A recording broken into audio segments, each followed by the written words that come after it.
آپ دیکھیں پہلے صحیح بخاری میں آتا ہے نبی علیہ السلام کے زمانے میں ایک دفعہ صحابہ کرام نے وہ سورج کے آگے بادل آ گئے نا تو وقت سے پہلے ہی روزہ کھول لیا، بعد میں سورج نکل آیا، تو اسما بنت ابی بکر کہتی ہیں پھر نبی علیہ السلام نے ہمیں قضا کرائی۔ آج آپ سوچ سکتے ہیں، میں کہتا ہوں نہیں سورج گرہن بھی لگ جائے روزہ ہم نے ٹائم پہ ہی کھولنا ہے، کیونکہ گھڑیاں ہیں، پرو مسلم ہے، سافٹ ویئر بنے ہوئے ہیں، غلطی کی گنجائش ہو ہی نہیں سکتی، غلطی آپ جان بوجھ کے ہی کریں گے، بالکل صحیح، اور پھر کتنا آپ ایکوریسی کے ساتھ معاملات کو چل سکتے ہیں، ٹھیک ہے۔ اور اگر کوئی مسجد میں جلدی اذان دے دیتا ہے آپ اپنا روزہ بھی نہیں توڑیں گے، اگر ہماری ویڈیوز دیکھتے ہیں تو ہم آپ کو بتائیں گے کہ یہ جو ہے نا وہ نہ تو گھڑی ان کی اسٹینڈرڈ ٹائم ہوتی ہے، نہ ٹائم ٹیبل ان کے بزرگوں نے بابوں نے بنائے ہوئے ہیں، یعنی ہم تو جیل میں بڑی تکلیف اٹھا رہے ہیں۔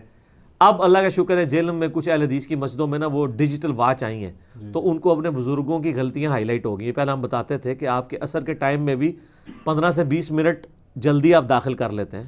جبکہ سایہ اصلی وہ والا ہوتا ہی نہیں ہے، ایک مثل اور پلس وہ جو ایک مثل والا بنتا ہے، اور آپ مغرب کی آپ کو کئی بار تو باقاعدہ سورج کی آپ سمجھے روشنی ہائی لائٹ ہوتی ہے، یہ اذانیں شروع کر دیتے تھے، وہ کہتے تھے وہ 1955 میں کوئی بزرگ بنا کے چلے گئے، نہ اس وقت لیٹ الاؤنگ کی کیلکولیشن تھی، اب تو سر سیکنڈز میں کیلکولیشن ہے۔ اب اللہ کا شکر ہے مسجد میں گھڑیاں آئی ہیں، ہماری بات تو وزید میں نہیں مان رہے تھے، اب گھڑیوں کی وجہ سے تھوڑی سی شرم کھا گئے ہیں کہ یار گھڑیوں میں تو واقعی اب ان کے ٹائم ٹیبل پہ اگر افطار کا ٹائم لکھا ہوا ہے 6:20 جی جی، تو گھڑی بتا رہی 6:27، تو 7 منٹ تو وہ پہلے مارتے رہتے تھے۔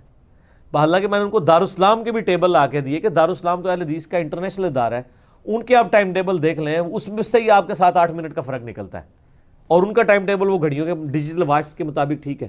تو اس ٹیکنالوجی نے لوگوں کو فائدے بھی بہت دیے ہیں سر، بہت فائدے دیے ہیں، لیکن افسوس ہے کہ یہ کسی بزرگ کی خدمات نہیں ہے۔ اس ٹیکنالوجی کو ڈیولپ کسی بزرگ نے نہیں کیا، اور اس کو یوز کر کے سافٹ ویئر بھی کسی بزرگ نے نہیں بنائے،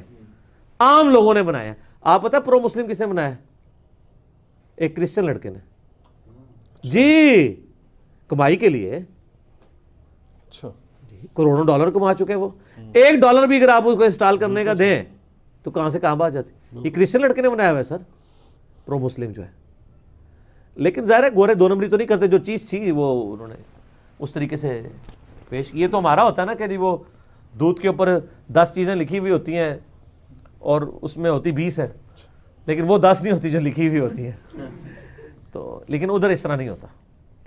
تو وہ انہوں نے کیا ہے، اس لیے ہمیں پورا اعتماد ہے کہ ٹھیک کیا ہوا انہوں نے۔